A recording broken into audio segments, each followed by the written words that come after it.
नमस्कार बच्चों, स्वागत है आप सभी का आज की एक और नई वीडियो में।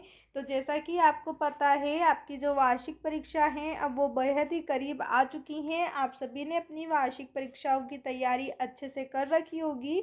आज की इस वीडियो में मैं आपको कक्षा 8वीं विषय विज्ञान वार्षिक परीक्षा का पेपर बताने वाली हूँ। इस वीडियो के माध्यम से हम वार्षिक परीक्षा पेपर के उन सभी प्रश्नों को देखेंगे जो आपसे हर साल आपकी परीक्षा में पूछे जाते हैं। वीडियो को ध्यान से देखिएगा, बिल्कुल भी स्किप ना करें, जिससे आपका कोई सा भी प्रश्न हो जो छूट सके। तो यहाँ पर हम सभी प्रश्नों को देखने वाले हैं और साथ में इन सभी प्रश्नों के उत्तर को भी देखेंगे, तो वीडियो को ध्यान से देखिएगा। इसकी पिछली वीडियो में मैंने कक्षा 8वीं का जो हिंदी पेपर है, साथ ही में गणित और अंग्रेजी तीनों पेपर का भी हल मैंने आपको बताया है। जिसने ये तीनों वीडियो नहीं देखी है वो हमारे यूट्यूब चैनल की प्लेलिस्ट पर जाके इन तीनों सब्जेक्ट की वीडियो को भी देख सकते हैं। तो चलिए आज की इस वीडियो में हम राज्य शिक्षा केंद्र मध्य प्रदेश भोपाल वार्षिक परीक्षा 2026 विषय विज्ञान कक्षा 8वीं के पेपर को हल कर लेते हैं। यहाँ पर मैं आपको हर एक प्रश्न को अच्छे से समझाते हुए चलूँगी, जिससे कि परीक्षा में आपको उत्तर देने में कोई कठिनाई ना हो। सबसे पहले देखा जाए तो यहाँ पर आपको बहुविकल्पी प्रश्न दिए जाएंगे। 1 से लेकर 5 तक बहुविकल्पी टोटल 5 प्रश्न पूछे हैं। पहला प्रश्न है, फसल के साथ उगे अवांछित पौधे को कहते हैं। आपने देखा होगा, आपका अगर जो भी खेत है या पड़ोसी का खेत है उसमें बहुत सारे आपने जैसे अनाज लगा रखा, गेहूँ चना जो भी आपने फसल बोई है वो लगाई, लेकिन उसी के साथ कुछ अवांछित पौधे इस तरीके से आसपास उसमें उग जाते हैं, तो उस चीज़ को हम क्या कहते हैं? ऑप्शन ए खरपतवार, रबी की फसल, खरीफ की फसल, या फिर इनमें से कोई नहीं। तो जो अवांछित पौधे होते हैं उन्हें हम खरपतवार कहते हैं। आपको ऑप्शन ए पर टिक करना है। फसल के साथ जो अवांछित पौधे यानी कि जो किसी काम के नहीं होते उसे हम खरपतवार कहते हैं। यहाँ पर आपको ऑप्शन ए पर टिक करना है। अब इसके बाद है प्रश्न नंबर 2, मिट्टी को उलटने पलटने पर पोला करने की प्रक्रिया कहलाती है। मिट्टी को जब हम उलट पलट करते हैं उसे थोड़ा सा पोला बना देते हैं, उस प्रक्रिया को क्या कहते हैं? सिंचाई, कटाई, जुताई या प्रेसिंग। तो यहाँ पर हमें लिखना है जुताई। जब हमें कोई नई अनाज उसमें लगाना होता है, कोई भी नया बीज उसमें डालना होता है, तो हम क्या करते हैं? पहले मिट्टी को उलट पुलट करते हैं, उसे पोला करते हैं, फिर तो उस चीज़ को हम क्या कहते हैं? जुताई कहते हैं। अब इसके बाद है प्रश्न नंबर 3, निम्नलिखित में से अग्निशामक यंत्र में प्रयुक्त होने वाली गैस है। अग्निशामक में प्रयुक्त होने वाली गैस आपसे पूछा गया है। ऑक्सीजन, नाइट्रोजन, कार्बन डाइऑक्साइड और मीथेन गैस। यहाँ पर आपको कार्बन डाइऑक्साइड पर टिक करना है। ऑप्शन सी आपका सही उत्तर रहेगा। अब इसके बाद है प्रश्न नंबर 4, एक अभ्यारण्य में काला हिरण, सुनहरी बिल्ली, घड़ियाल तथा गेंडा क्या दर्शाते हैं? तो एक अभ्यारण्य में काला हिरण, सुनहरी बिल्ली और घड़ियाल गेंडा जो है क्या दर्शाते हैं? वनस्पति, प्राणी जात, पारितंत्र या फिर संकटापन्न स्पीशीज। यहाँ पर आपको प्राणी जात पर टिक करना है। ऑप्शन बी आपका सही उत्तर रहेगा। अब प्रश्न नंबर 5 है, पृथ्वी का कंपन कहलाता है। पृथ्वी में जो कंपन होता है उसे हम क्या कहते हैं?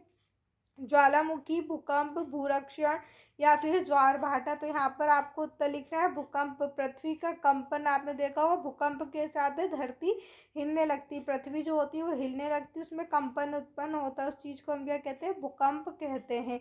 यहाँ पर आपके जो है सभी ऑब्जेक्टिव कंप्लीट हुए। ये पूरे आपसे 5 नंबर में पूछे जाएंगे। अब इसके बाद है रिक्त स्थान। तो चलिए यहाँ पर सभी रिक्त स्थानों को देख लेते हैं। हर एक रिक्त स्थान का 1 नंबर दिया जाएगा। टोटल 5 रिक्त स्थान आपसे पूछे जाएंगे। नंबर 6 पर रिक्त स्थान है, घरों में अनाज के भंडार में का उपयोग किया जाता है। उत्तर में आपको लिखना है नीम की सूखी पत्तियों का उपयोग किया जाता है। प्रश्न नंबर 7 है, कार्बन का शुद्ध रूप है। उत्तर में हमें लिखना है कोयला। कोयला जो है वो कार्बन का एक शुद्ध रूप है। प्रश्न नंबर 8 है, ईंधन के ऊष्मीमान को मात्रक द्वारा प्रदर्शित किया जाता है। तो यहाँ पर आपको उत्तर बताना है किलो जूल प्रति किलोग्राम। ईंधन की ऊष्मीमान को किलो जूल प्रति किलोग्राम मात्रक द्वारा प्रदर्शित किया जाता है। प्रश्न नंबर 9 है, विद्युत लेपन विद्युत धारा का प्रदर्शित करता है। उत्तर में हमें लिखना है रासायनिक प्रभाव। विद्युत लेपन विद्युत धारा का रासायनिक प्रभाव प्रदर्शित करता है। अब इसके बाद है प्रश्न नंबर 10, एक उपकरण है जो भूकंपी तरंगों को रिकॉर्ड करता है। आंसर में आपको लिखना है भूकंप लेखी। एक भूकंप लेखी क्या है? ऐसा उपकरण है जो भूकंपी तरंगों को रिकॉर्ड करता है। अब इसके बाद हम बात करें प्रश्न उत्तर की, तो प्रश्न नंबर 11 से आपसे प्रश्न उत्तर पूछे जाएंगे। पहले यहाँ पर आपसे 6 प्रश्न पूछे जाएंगे। हर एक प्रश्न का आपको 2 अंक दिया जाएगा। सभी प्रश्नों के पीछे उनके अंक आपको इस प्रकार से दिए जाएंगे यहाँ पर। अब चलिए प्रश्नों को हम देख लेते हैं। प्रश्न नंबर 11 है, धान को वर्षा ऋतु में क्यों उगाते हैं?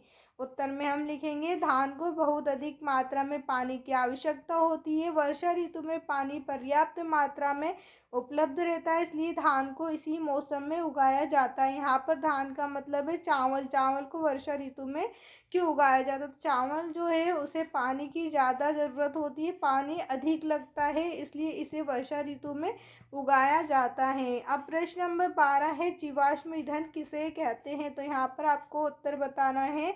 मृत जीवों के अवशेषों से करोड़ों वर्षों की रासायनिक प्रक्रिया के बाद बनने वाले ईंधन को जीवाश्म ईंधन कहते हैं, जिसे कोयला, पेट्रोलियम और प्राकृतिक गैस। तो यहाँ पर मृत जीव, जो भी जीव होते हैं वो मर जाते हैं, उसके बाद ज़मीन में जो है उनका शरीर सड़ने लगता है, सड़ के गलने लगता है।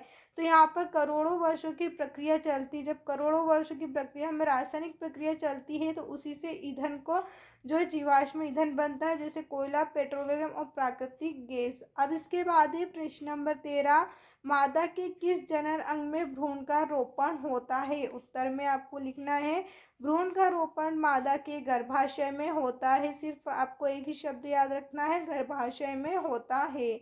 इसके बाद है प्रश्न नंबर 14। प्रश्न नंबर 14 करने से पहले अगर अभी तक आपने हमारे इस चैनल को सब्सक्राइब नहीं किया है तो चैनल को सब्सक्राइब कर दीजिए, जिससे आने वाली जो भी अगले पेपर की वीडियो होगी वो सबसे पहले आप ही को मिलेगी। और साथ में इस वीडियो को लाइक करके अपने सभी दोस्तों के साथ भी शेयर कर दीजिए। यहाँ पर हम जो है प्रश्न नंबर 14 की बात कर रहे थे। पीयूष ग्रंथि किस प्रकार की ग्रंथि है और शरीर में कहाँ स्थित रहती है? उत्तर में आपको लिखना है पीयूष ग्रंथि एक अंतःस्रावी ग्रंथि है। कैसी ग्रंथि है? अंतःस्रावी ग्रंथि है। इसे मास्टर ग्रंथि भी कहते हैं। यह मस्तिष्क के निचले हिस्से में स्थित होती है। कहाँ पर होती है? मस्तिष्क के निचले हिस्से में स्थित होती है। यहाँ पर आपको 3 चीज़ें याद रखना है। पीयूष ग्रंथि एक अंतःस्रावी ग्रंथि है। कौन सी ग्रंथि है? अंतःस्रावी। इसे क्या कहते हैं? मास्टर ग्रंथि कहते हैं। और यह कहाँ स्थित होती है? मस्तिष्क के निचले हिस्से में स्थित होती है। अब इसके बाद है प्रश्न नंबर 15, किसी वस्तु की गति की अवस्था में परिवर्तन होने का क्या कारण है? उत्तर में आपको बताना है किसी वस्तु की गति अवस्था में परिवर्तन का मुख्य कारण बल है। क्या है मुख्य कारण? बल है। आपको सिर्फ एक ही वर्ड याद रखना है, बल है। अब अगला प्रश्न है प्रश्न नंबर 16, भूकंप की शक्ति के परिमाण को किस पैमाने पर व्यक्त किया जाता है? उत्तर में हम लिखेंगे भूकंप की शक्ति के परिणाम को रिक्टर पैमाने पर व्यक्त किया जाता है। किस में व्यक्त करते हैं? रिक्टर में। आपको रिक्टर शब्द याद रखना है। अब इसके बाद है लघुत्तरीय प्रश्न। यहाँ पर जो है आपसे 3 नंबर वाले प्रश्न पूछे जाएंगे। देखिए यहाँ पर हर एक प्रश्न के पीछे आपको अंक दिया जाएगा। प्रश्न नंबर 17 है, ईंधन के रूप में लकड़ी का उपयोग करना हानिकारक क्यों होता है? कारण लिखिए।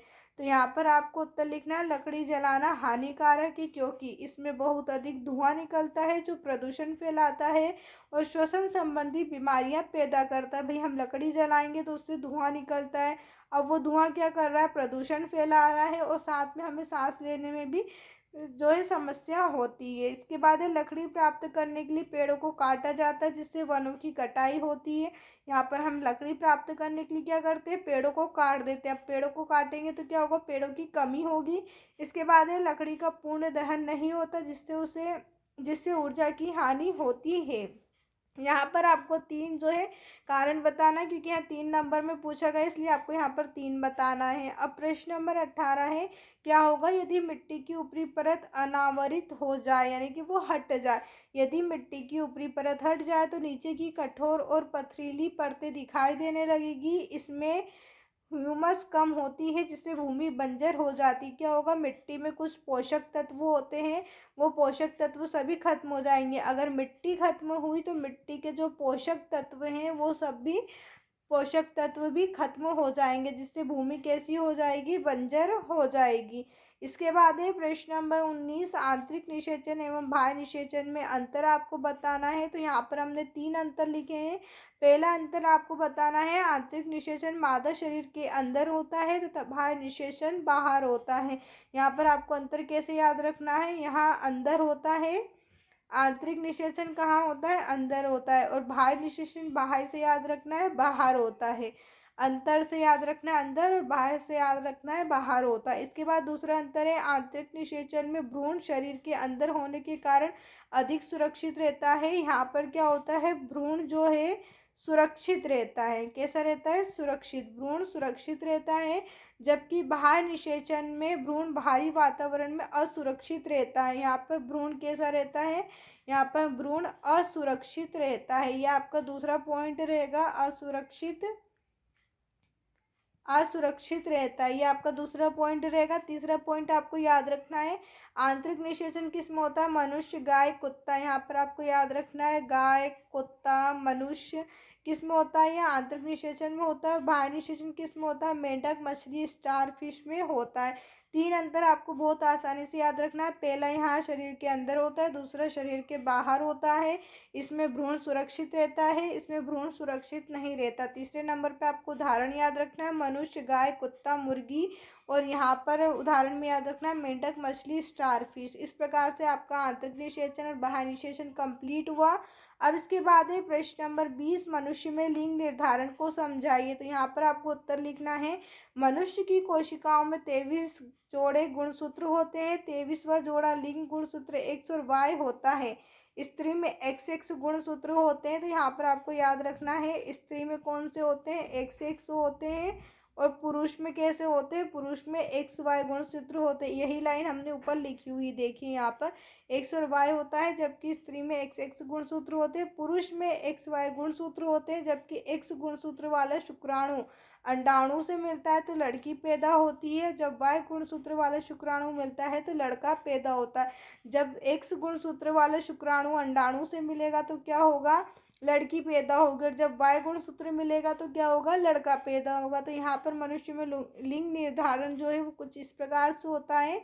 अब इसके बाद है प्रश्न नंबर 21। यहाँ पर आपसे प्रश्न नंबर 21 में पूछा है, नीचे दिए गए बलों के एक एक उदाहरण दीजिए। आपको यहाँ पर एक एक उदाहरण बताना है। पेशी बल का उदाहरण, गुरुत्वाकर्षण बल का उदाहरण और घर्षण बल का उदाहरण। पेशी बल का उदाहरण लिखना है, बाल्टी उठाना या साइकिल चलाना, ये आपका पेशी बल रहेगा। अब गुरुत्वाकर्षण बल, तो यहाँ पर आपसे लिखना है पेड़ से फल का नीचे गिरना, ये आपका गुरुत्वाकर्षण बल का उदाहरण है। और घर्षण बल, फर्श पर लुढ़कती गेंद का धीरे धीरे रुक जाना, ये आपका घर्षण बल का उदाहरण है।